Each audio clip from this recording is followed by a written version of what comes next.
మీ business ఏదైనా మీ ఊర్లో promotion చేయాలంటే అది సుమన్ టీవీతోనే సాధ్యం. ఇప్పుడే సంప్రదించండి.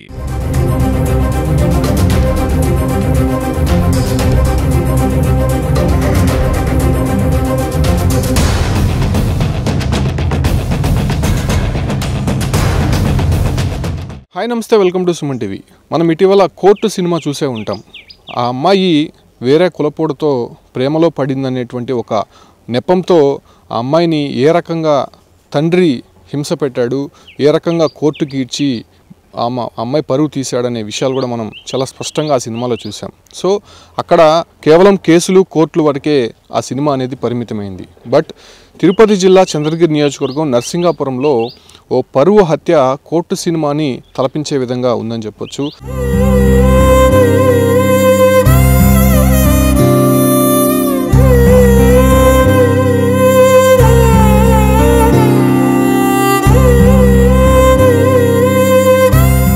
ఏదైతే నర్సింగాపురం చెందినటువంటి నిఖిత అనేటువంటి అమ్మాయి పక్కనే ఉన్నటువంటి హరిజానవాడకు చెందినటువంటి అజయ్, వీళ్ళిద్దరూ కూడా ప్రేమించుకున్నారు. అయితే ప్రేమించుకున్నారనేటువంటి ఒక నెపంతో ఆ అమ్మాయిని చిత్రహింసలకు గురి చేశారు వాళ్ళ కుటుంబ సభ్యులు. ఆఖరికి ఆ అమ్మాయిని హత్య చేశారు అనేటువంటి విషయాలు కూడా బయటపడుతున్నాయి. ప్రస్తుతం వాళ్ళనైతే అరెస్ట్ చేసినటువంటి పరిస్థితి. అసలు ఆ అమ్మాయిని ప్రేమించినటువంటి వ్యక్తి అజయ్ ఉన్నారు, ఆయనతో మాట్లాడదాము. అసలు ఆ అమ్మాయికి ఈ అబ్బాయికి పరిచయం ఎలా అయింది, అసలు ఈ ఉదంతమంతా ఎలా జరిగిందో తెలుసుకునే ప్రయత్నం చేద్దాం. అసలు నిఖిత నీకు ఎలా పరిచయం అయింది అజయ్?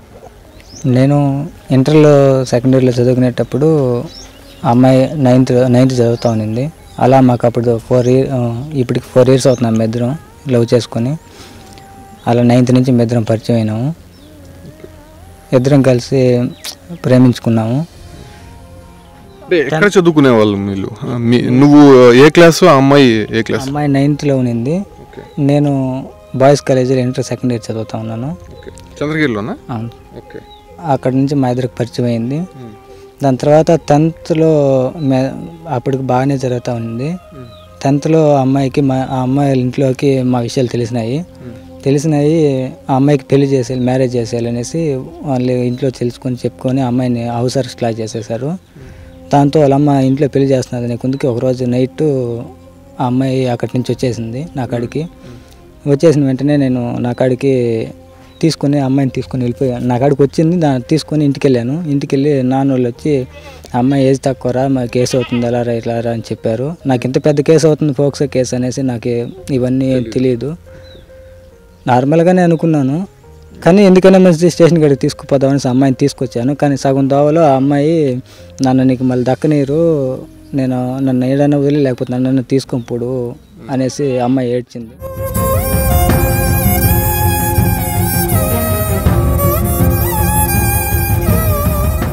అమ్మాయి నీతో వచ్చేసిన తర్వాత నువ్వు స్టేషన్కి తీసుకెళ్ళావు. అమ్మాయిని స్టేషన్కి ఎందుకు తీసుకెళ్ళావు? స్టేషన్కి తీసుకువెళ్ళాలి అనుకున్నాను సార్. సగం దోవలో వెళ్ళే దోవలోనే అమ్మాయి బండి ఆపమనేసి రిటర్న్ అయిపోయింది. దాన్ని గాడికి తీసుకుపోతే నాకు నువ్వు దక్కనీరు, నన్ను దక్కనివ్వు అన్నట్టుగా మాట్లాడే కొందుకి నేను ఏం చేయాలి ఆ సిచ్యువేషన్ నాకు అర్థం కాక ఆ అమ్మాయిని బయట తీసుకొని పొడిసి మ్యారేజ్ చేసుకున్నా. ఇక్కడ నాయుడుపేటకి ఆ పక్క వెళ్ళి నేను మ్యారేజ్ చేసుకొని నాకు ఒక బైక్ ఉన్నింది. ఆ బైక్ను అప్పుడు నేనేం జాబ్ చేయాల, చదువుకుంటూ ఉన్నాను. నాకు ఒక బైక్ ఉంటే దాన్ని అమ్మేసి 25,000 ఎత్తుకొని వెళ్ళి మ్యారేజ్ చేసుకున్నా. 1 నెలంతా బయట ఉన్నాము. అక్కడ ఉన్నాము, బయట ఉండి అక్కడ తర్వాత ఇక్కడ వాళ్ళ పేరెంట్స్ వాళ్ళు కంప్లైంట్ ఇచ్చారంట మా స్టేషన్లో, చంద్రగిరి స్టేషన్లో. దాని తర్వాత మమ్మల్ని ఎంక్వైరీ చేసి ఎలాగ ట్రేస్ చేసి పట్టుకొని మమ్మల్ని పట్టుకొచ్చారు. ఆ నెలంతా బయట ఉన్నాము. ఇక స్టేషన్కి వచ్చినాక మళ్ళీ కేసు అంతా ఏమీ లేకుండా మా ఇంట్లో పెద్దవాళ్ళు వాళ్ళ ఇంట్లో పెద్దవాళ్ళు మాట్లాడుకొని కాంప్రమైజ్ చేసుకున్నారు. వాళ్ళమ్మ అప్పటికి సంతకాలు అవి పెట్టించుకొని ఎప్పటికీ కలవకూడదు అన్నట్టు మాట్లాడింది. కానీ అప్పటికీ ఆ అమ్మాయి నన్ను వదలలేదు, నేను తను వదలలేదు, మాట్లాడుకుంటూనే ఉన్నాము. దాని తర్వాత మళ్ళీ ఆ అమ్మాయిని తీసుకువెళ్ళి హౌస్ అరెస్ట్ చేసేసారు. నాకు ఆ అమ్మాయికి 8 నెలలుగా కాంటాక్ట్ లేకపోయింది. చదువు కూడా ఆపేశారు అప్పటికి? ఆపేశారు, కాలేజీకి పంపించలేదు, నిలిపేశారు. సో అప్పుడు కూడా మీరు మాట్లాడుకుంటున్నారా? లేదు, ఒక 8 నెలలుగా మేము మాట్లాడుకోలేదు. మా అమ్మాయికి ఫోన్ కానీ ఎటువంటిది కానీ ఆస్కారం లేకుండా పోయింది. నాకు తెలియదు ఏ విషయం అనేది. నాకు దాని తర్వాత నేను డిగ్రీలో జాయిన్ అయినాను. నాకు జాబ్ వచ్చింది లడ్ కౌంటర్లో జాబ్ చేసుకుంటా ఉన్నాను. ఆ అమ్మాయి కాకపోతే అక్కడ ఉన్నప్పుడు మేము 1 నెల బయట ఉన్నప్పుడు అక్కడ కన్సీవ్ అయ్యింది, ప్రెగ్నెంట్ అయింది. అది ఎవరికి చెప్పుకోవాలి అమ్మాయి. అక్కడికి ఇంటికి వెళ్ళాక ఆ అమ్మాయికి తెలిసింది.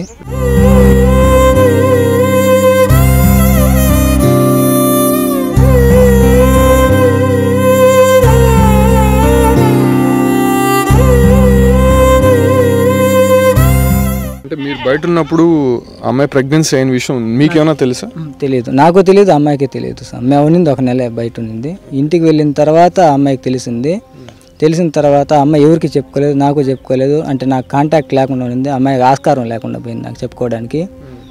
8వ నెలలో వాళ్ళ అమ్మకి తెలిసింది. ఇంట్లోనే డెలివరీ అయ్యిందంట. డెలివరీ అయ్యి మగబిడ్డ పుట్టాడు. మగబిడ్డ పుట్టి ఆ అమ్మాయి చెప్పింది ఏమంటే ఆడుకుంటా ఉన్నాడు. కానీ ఆ అమ్మాయికి ఎక్కువ బ్లీడింగ్ అవ్వడం వల్ల వేస్ట్ అనేది ఏదో రాలేదనేసి ఆ అమ్మాయి బాత్రూమ్లకి అలా ఇలా వస్తూ ఉంటే బిడ్డ ఆడుకుంటానే ఉన్నాడంట. బిడ్డని చూసుకుంటా ఆనందపడతా అలా ఉన్నిందంట. ఏమైందో తెలీదు. శుక్రవారం నైట్ పుట్టినాడంట.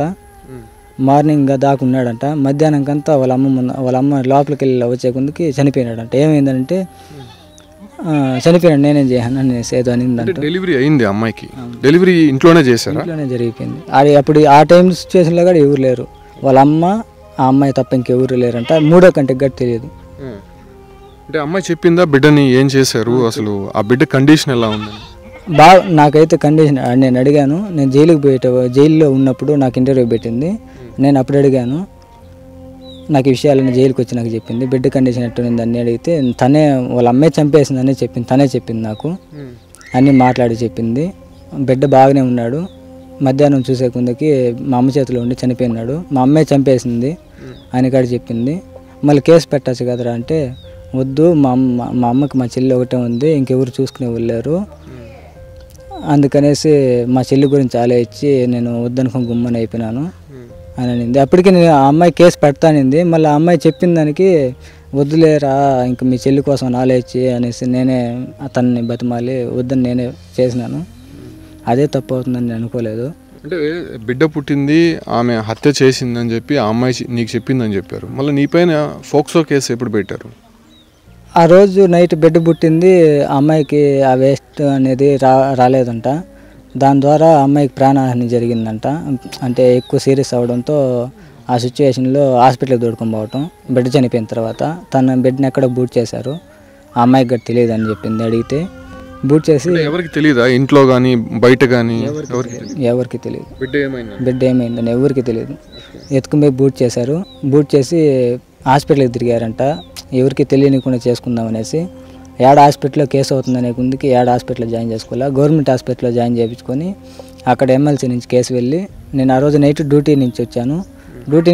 నేరుగా నన్ను పోలీసులు అరెస్ట్ చేసి తీసుకువెళ్ళి పోలీస్ స్టేషన్లో కూర్చోబెట్టి అటు నుంచి మళ్ళీ నేరుగా అక్కడ సంతకాలు పెట్టించుకొని నన్ను జైలుకి పంపించారు. జైలుకి వెళ్ళాకే తెలిసింది. నువ్వు పోలీసు వాళ్ళు తీసుకెళ్ళినప్పుడు పోలీసు వాళ్ళని అడగలేదు ఎందుకు తీసుకెళ్తున్నారు, అసలు ఏం కేసు పెట్టారు, ఎవరు పెట్టారు? ఫోక్సో కేసు అనే చెప్పారు కానీ నాకు ఇలా అనేసి బిడ్డ చనిపోయిందని అనేసి అప్పటికి కానీ నాకు ఏమి కానీ నాకు చెప్పలేదు. నిఖిత నీకు కాంటాక్ట్లో లేదు. ఆ అమ్మాయి హెల్త్ బాగలేదు, అందువల్ల నాకు కాంటాక్ట్లో లేదు. మళ్ళీ ఎన్ని రోజులు ఉన్నావు జైల్లో? 4 నెలలుగా ఉండి రీసెంట్గా ఈ మధ్య నెలకు ముందు రిలీజ్ అయ్యి వచ్చాను.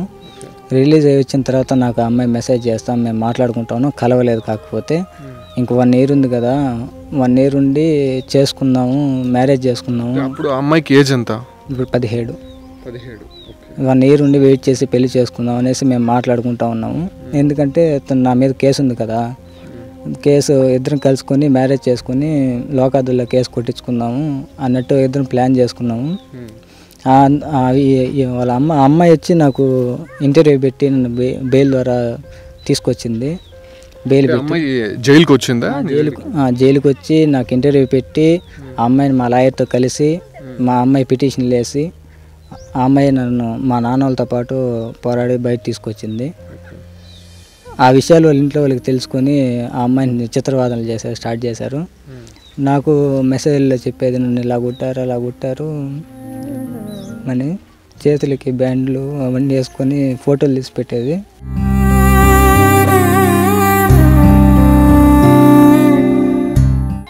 దాని తర్వాత సడన్గా ఒకరోజు నాకు చెప్పింది ఇలా అనేసి. ఒకరోజు మా అమ్మ మా తాత మా మామ మాట్లాడుకుంటా ఉన్నారు, నేను చాటుగా విన్నాను, మా అమ్మ నాకు విషయం పెట్టి చంపేయాలనుకుంటున్నారు ఈరోజు నైట్ అనేసి ఇలా అని చెప్పింది. నేను అదంతా ఏం జరగలేదు, నువ్వేం తినబాక, మీ అమ్మ పెట్టింది, ఏం జరగదు, ఒకసారి కంప్లీట్ ఇద్దాము, ఏమైనా అవుతుందంటే వద్దు వద్దు అంటా ఉండింది. ఆ రోజు ఇచ్చింటే కాపాడుకోండి వచ్చి నేను, లేకపోతే ఇలా.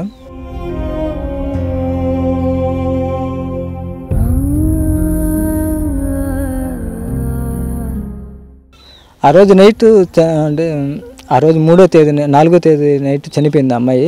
3వ తేదీ నైట్ వాళ్ళ నాన్న నాకు ఫోన్ చేశాడు.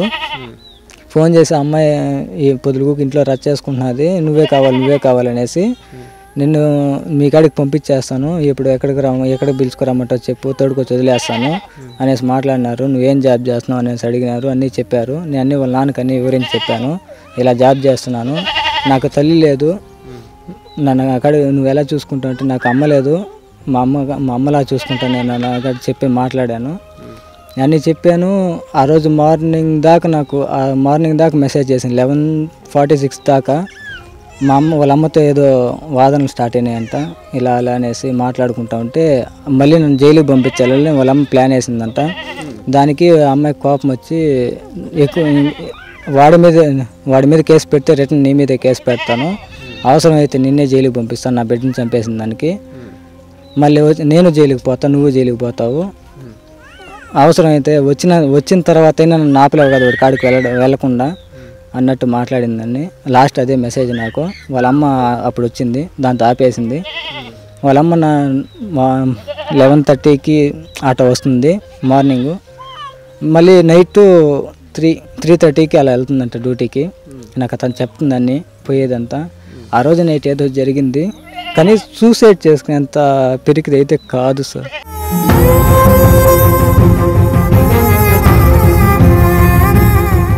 ఇప్పటికి చాలాసార్లు తనను కొట్టారు, హింసించారు, కానీ అప్పుడు చేసుకోలేంది. ఆ రోజు నైట్ డౌట్గా నాకు చెప్పిన తర్వాతే ఇలా జరిగిందంటే నాకు వాళ్ళ మీద అనుమానం ఉంది. నాకు అలా న్యాయం జరగలేదు, ఆ అమ్మాయి ఆత్మ కన్నా శాంతి కలిగించేలాగా న్యాయం జరగాలని అనుకో.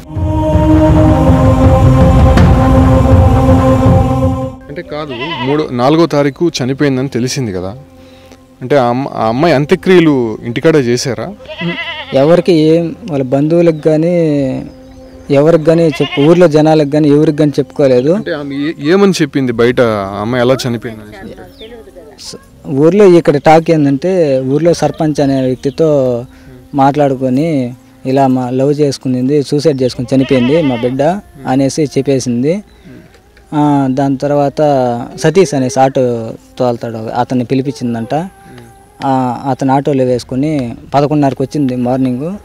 ఆ రోజు నైట్ వెళ్ళిపోయి మార్నింగ్ వచ్చింది, ఎవరికి ఏం చెప్పుకోలేదు. బెడ్షీట్లో చుట్టుకొని ఆటోలో ఎత్తేసుకున్నాడు ఆ అబ్బాయి, అదే ఆటో గల ఆయన ఆటోలో ఎత్తేసుకొని నేరుగా ఎవరికి చెప్పుకోలేదు. నేరుగా తీసుకుపోయి అప్పటికప్పటికే 1 అవర్లోనే అసలు ఏం జరిగింది కానీ ఎవరికి గట్టి చెప్పుకోలేదు, పాడి కట్టలేదు, ఏమి కట్టలేదు. అసలు స్టేషన్లో కంప్లైంట్ అనే మాట కూడా 4 days 5 days దాకా అసలు కంప్లైంట్ అనేది వేయలేదు. నేరుగా ఎత్తుకొని పోయేసి కాల్ చేశారు. అమ్మాయి సూసైడ్ చేసుకుంది అనేసి అన్నప్పుడు ఆమె కానీ లేకపోతే ఆ చుట్టుపక్కల ఎవరు కూడా కంప్లైంట్ ఇవ్వలేదా పోలీసులకి? కంప్లైంట్ ఇవ్వలేదా? ఎవరు కానీ ఇవ్వలేదు. నేను 4 days తర్వాత నేను వెళ్ళి చెప్పేదాకా పోలీసు. చనిపోయిన విషయం నీకు ఎప్పుడు తెలిసింది? నాకు 1 day తర్వాతే తెలిసింది. 5వ తారీఖు నేను నమ్మలేదు, అమ్మాయి చనిపోయిందని నేను నమ్మలేదు. 5వ తేదీకి నైట్ తెలిసింది నాకు. నేను అప్పటికి నమ్మలేదు అమ్మాయి చనిపోయింది అనేసి. ఎంక్వైరీ చేసి నాకు లాస్ట్కి తెలిసింది. 2 days తర్వాత నేను వెళ్ళి ఎంక్వైరీ చేసుకొని నేనే పోలీసులకు చెప్పాను ఇలా జరిగింది అనేసి. ఇప్పుడు రెస్పాండ్ అయ్యారా పోలీసులు? వాళ్ళకి సంబంధించి ఏదైనా అరెస్ట్ చేయడం కానీ లేదంటే వాళ్ళని వెళ్ళి విచారించడం కానీ చేశారు? వెంటనే వెళ్ళి తీసి మాట్లాడారు. మాట్లాడి వాళ్ళని నిన్న తీసుకువెళ్ళి స్టేషన్లో కూర్చోబెట్టారని తెలిసింది నాకు. ఇంకా ఏం జరుగుతుందో తెలియదు.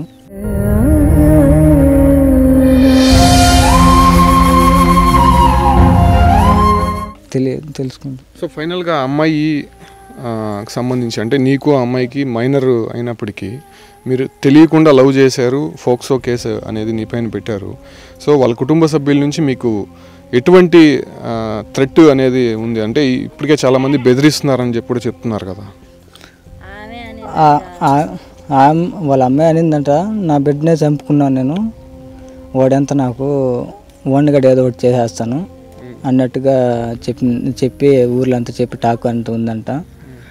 నాకు ప్రాణహాని ఉందనేసి నేను అనుకుంటున్నాను. మా ఫ్యామిలీ వాళ్ళు కూడా అలా అనుకుని నన్ను ఏడ బయట పోనీయకుండా నన్ను మా ఇంట్లో వాళ్ళు కాపాడుకుంటూ ఉన్నారు. ఎటువంటి న్యాయం జరగాలంటారు? నిజంగా ఆ అమ్మాయి చనిపోయిందా తెలియదు, బిడ్డని చంపేశారని అంటున్నారు. సో ఈ అన్ని రకాల ఇన్సిడెంట్స్ వాళ్ళు వచ్చినటువంటి వార్తలకు సంబంధించి ఎలా రెస్పాండ్ అవ్వగలుగుతున్నావు? నాకెలానో న్యాయం జరగలేదు. నేను ప్రేమిస్తే ఇంత జరుగుతుందని నేను అనుకోలేదు. క్యాస్ట్ అని చెప్పి పరువు అని చెప్పి ఒక ప్రాణాన్ని తీసేశారు. నాకెలా న్యాయం జరగలేదు. లాస్ట్కి అమ్మాయి ఆత్మకన్నా శాంతించేలాగా న్యాయం జరగాలి అని కోరుకుంటున్నాను సార్. పోలీసు వాళ్ళని అదే కోరుకుంటున్నాను, న్యాయం చేయమనేసి. అంటే ప్రేమించుకున్నారని తెలుసు, ఆ అమ్మాయి ప్రెగ్నెంట్ అయింది, బిడ్డ పుట్టిందని కూడా తెలుసు, ఎందుకు వాళ్ళ కాంప్రమైజ్ కాలేకుండా పోయినారు? క్యాస్ట్, నేను ఈ క్యాస్ట్లో పుట్టిన నా తప్పు కాదు కదా సార్. నువ్వు ఎలా చూసుకుంటావు అని అడగాలి నన్ను. ఎలా చూసుకుంటావు, నువ్వు ఏం జాబ్ చేస్తావు అని అడగాలి, కానీ క్యాస్ట్ ఏంటి సార్ ఇది?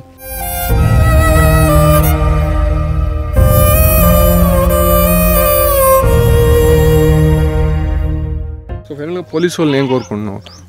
ఆ అమ్మాయి చావుకి న్యాయం చేయాలని కోరుకుంటున్నాను సార్, న్యాయం చేయమని. సో చూస్తున్నాం కదా, ఇతనే అజయ్ నిఖితాని గాఢంగా ప్రేమించుకున్నారు ఇద్దరు కూడా. అయితే వాళ్ళకి మైనర్ అనే విషయం తెలియదు. తెలిసిన తర్వాత ఇలాంటి సిచ్యువేషన్స్ ఉంటాయని చెప్పి కూడా వాళ్ళు ఊహించలేకుండా పోయారు. ముఖ్యంగా ఆ అమ్మాయి ఎలా చనిపోయిందనే విషయం పక్కన పెడితే బిడ్డను కూడా చంపేశారని చెప్పి ఆ అమ్మాయే చెప్పింది కాబట్టి ప్రస్తుతం కేసు అయితే నడుస్తోంది. ఆ అమ్మాయిని ఒక మారుమూల ప్రాంతాలకు వెళ్ళి అర్ధాంతరంగా కాల్చివేశారు. అయితే అక్కడ ఎవరికి కూడా విషయం తెలియనటువంటి పరిస్థితి ఇప్పుడు కూడా. అయితే వీళ్ళ కుటుంబాన్ని చంపేస్తామని చెప్పి కొంతమంది బెదిరిస్తున్నారని చెప్పి కూడా వీళ్ళందరూ కూడా కొంత భయభ్రాంతులకు గురవుతున్నారు. సో వాళ్ళ ఇంటికి సంబంధించినటువంటి మహిళలు ఉన్నారు. ఎవరైనా బెదిరింపులకు పాల్పడ్డారా? ఏంటి సిచ్యువేషన్ జరిగినప్పటి నుంచి ఎలా ఉంది? అబ్బాయి పరిస్థితి ఎలా ఉంది? ఆ అబ్బాయిని మేము కాపాడుకుంటా ఉన్నాం సార్. రెయ్యంతా నిద్రపాడు, పొగులు నిద్రపాడు, ఏదన్నా చేసుకునేస్తాను నేను, ఆ పాప లేనిది నేను ఎందుకని ఆ అబ్బాయిని చూసుకుంటా ఉన్నాం సార్. ఆ అబ్బాయి కేసు పెడతానన్నాడు, ఆ పాప చచ్చిపోతానే మళ్ళీ ఆ వాడిని ఏదన్నా చేసేస్తారని మేమే వద్దని చెప్పినాం.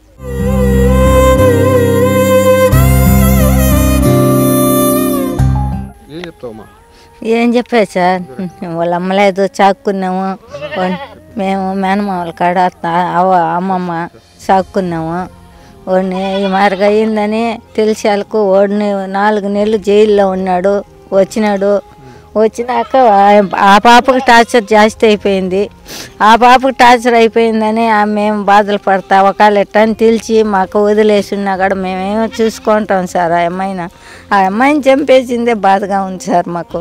ఆ అమ్మాయిని అంత పని చేసి ఉండకూడదు కదా సార్, అది బాధ, ఇంకేమీ లేదు సార్ మాకు.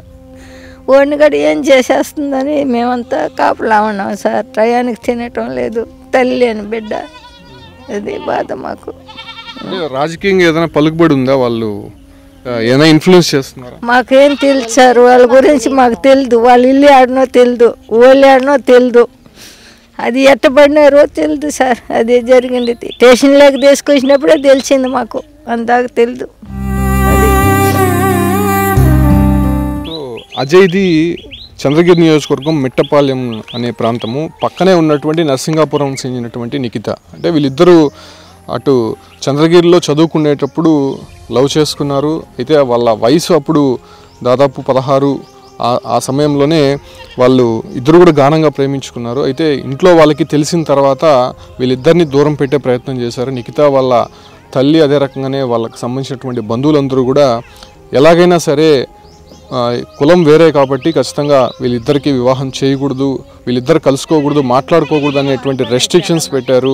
అయితే కంప్లీట్గా వాళ్ళ అమ్మ, అదే రకంగానే కొంతమంది ఆ అబ్బాయి పైన ఫోక్సో కేసు కూడా పెట్టారు. అది ఎప్పుడంటే ప్రెగ్నెంట్ అయిన తర్వాత ఆ అమ్మాయి ప్రెగ్నెంట్ అయిన బాబుకు జన్మనిచ్చిన తర్వాత ఇంట్లోనే ఆ బాబును కూడా ఏదో చేశారనేటువంటి విషయాలు కూడా నిఖిత ఈ అబ్బాయికి చెప్పినట్టయితే తెలుస్తుంది. సో ఆ తర్వాత అజయ్ జైలుకి వెళ్ళాడు. జైల్లో కూడా ఆ అమ్మాయి వెళ్ళి కలిసింది. అయితే ఆ తర్వాత బెయిల్పై బయటకు వచ్చిన తర్వాత మళ్ళీ వీళ్ళిద్దరూ కాంటాక్ట్లో ఉంటారు, ఖచ్చితంగా వీళ్ళిద్దరూ పెళ్లి చేసుకుంటారనేటువంటి ఒక ఆలోచనతోనే ఆమె నిఖితాని హతమార్చింది అనేటువంటి విషయాలు అజయ్ చెప్తున్నారు. ఖచ్చితంగా ఏదైతే నిఖిత చావుకి న్యాయం జరగాలి, ఆమె ఆత్మ శాంతించాలి, ఖచ్చితంగా దీనిపైన న్యాయం జరగాలి, ఇంకెవ్వరికి కూడా ఇలాంటి ఘటన జరగకూడదు, అందరికీ న్యాయం చేసే విధంగా పోలీసులు కూడా చర్యలు తీసుకోవాలని చెప్పి కూడా డిమాండ్ చేస్తున్నారు. ఈ ఘటన చంద్రగిరి నియోజకవర్గంలో ప్రస్తుతం సంచలనంగా మారింది కాబట్టి పోలీసులు కూడా కేసు నమోదు చేశారు. ప్రస్తుతం నిఖిత తల్లితో పాటు ఆమె ఏదైతే తాతను కూడా పోలీసులు అరెస్ట్ చేశారు. ప్రస్తుతం ఎంక్వైరీ అయితే జరుగుతున్నటువంటి పరిస్థితి కనిపిస్తోంది.